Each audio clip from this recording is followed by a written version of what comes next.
Banyak dalam benak kita ingin Indonesia menjadi global player dalam arti sebenarnya. Ingin Indonesia disegani seperti zaman Pak Harto di ASEAN dulu misalnya. Sekarang di ASEAN kita tidak disegani lagi. Di regional Indo-Pasifik juga kita tidak diperhitungkan. Apalagi di dunia internasional seperti Eropa, Cina, dan Amerika melihat Indonesia tidak terlalu dipandang. Kedepan Indonesia jangan lagi dilihat sebagai negara budak atau slave country. Jangan sampai tidak berdaulat berkepanjangan. Buktinya hingga kini rupiah itu diawasi. Negara kita dikangkangi dengan pengawasan ketat dari sistem perbankan bahkan militer dunia. Kita ini seakan tidak ada berdaulatnya. Misalnya lagi, produk industrinya tergantung negara asing, pangan tergantung negara asing, energi tergantung negara asing. Kita Indonesia tersisa hanya jadi pasar dan jadi negara trading, dagang saja, impor sana sini. Indonesia dijebak dalam middle income trap country. Tidak akan naik-naik pendapatan negara ini dibuat oleh negara produsen. Akan segini terus hingga 10-20 tahun lagi ke depan. Kalau seperti sekarang tata kelola negaranya, persis seperti Brazil, di trap di 3.000 sampai 4.500 GDP per kapitanya selama lebih 20 tahun. Dijebak hutang di mana-mana Brazil waktu itu. Siapa yang mentrap kita Indonesia ini?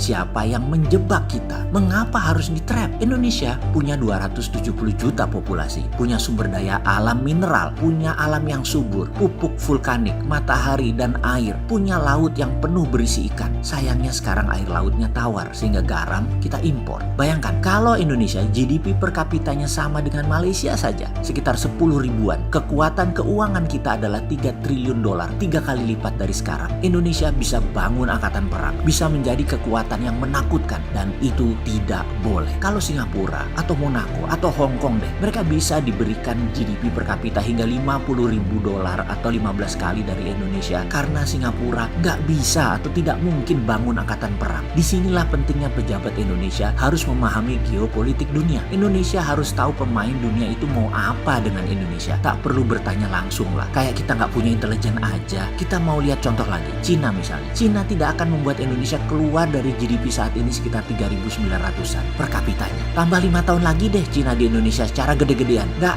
akan jadi 4.500. Tidak akan. Ditahan di tengah-tengah di 3.700 sampai 3.900. Percaya deh. Kita miring ke Cina 6 tahun selama ini. Nggak naik tuh GDP-nya. Segini-segini saja. Jadi pembangunan saat ini kemana dan buat apa? Oke, jangan nyolot dulu ya, marah-marah dengan saya. Saya kan cuma nanya ya, bukan jangan sensitif gitu dong, kayak tes pack. Baru di tes ini udah langsung positif. Sabar ya, tapi setiap hati insan Indonesia ada keinginan Indonesia untuk jadi negara besar. Lalu bagaimana untuk menjadi negara besar? Gampang, sangat gampang. Kita pahami dulu apa itu domination sebuah negara. Lalu kita pahami kita main di lapangan mana. Ini ada strateginya, ada pemahamannya dan ada ilmunya. Sebuah negara dikatakan mendominasi itu ada 5 syarat. 1, namanya military domination. VOC mengkolonialisasi Indonesia di awalnya dengan perdagangan, lalu membawa militer sebagai pengamanan. East India, penjajahan Inggris ke India adalah misi dagang awalnya dan kemudian diikuti oleh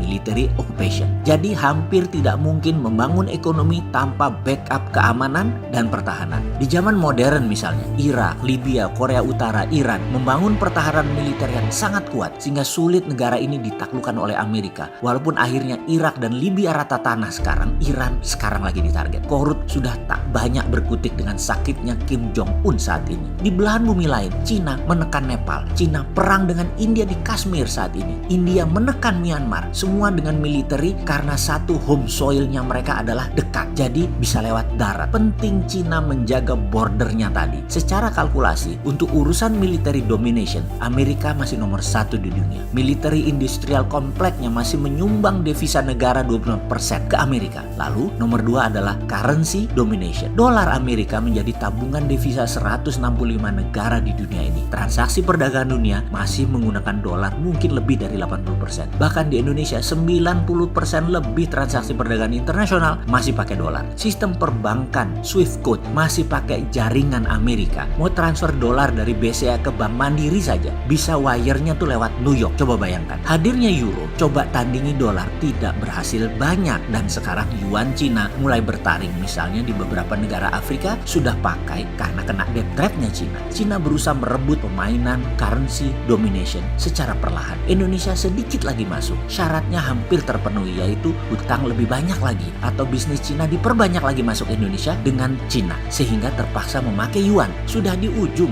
terjadi hal ini, tapi syaratnya memang masuk dulu yuannya dengan berbagai proyek-proyek. Jadi kalau bicara currency domination, ujung-ujungnya Amerika masih numero uno, masih nomor 1. Kita bahas sebentar Indonesia. Rupiah bagaimana? Selama 7 presiden, rupiah terus tergerus ke bawah nilainya. Ada terdepresiasi, ada yang terdevaluasi. Intinya nilai melemah terus merendah, bahkan pernah ke 17.000 terendahnya. Kalau sekarang menguat karena hutang dolar masuk, tetapi nanti jatuh tempo ya melemah lagi rupiahnya. Jadi sebenarnya belum punya strategi penguatan nilai rupiah. Militer Indonesia bagaimana? Urusan perang bedil atau kombatan, ya sayang sekali senjata Indonesia itu terbatas, anggaran terbatas, proxy war nggak terlalu ngerti memakainya, hybrid war lebih parah lagi. Bingung apa itu hybrid war? Non kombatan lainnya Indonesia sudah kalah di mana-mana. Ideologi warfare-nya kalah, economic warfare nggak ada pertahanannya. Informational warfare sudah telanjang terbuka, nggak bisa ketahan lagi, semua mudah terbaca. Media warfare, walah ini lagi, sudah nggak bisa lagi mengendalikan karena cara kelola medianya adalah dengan menciptakan buzzer,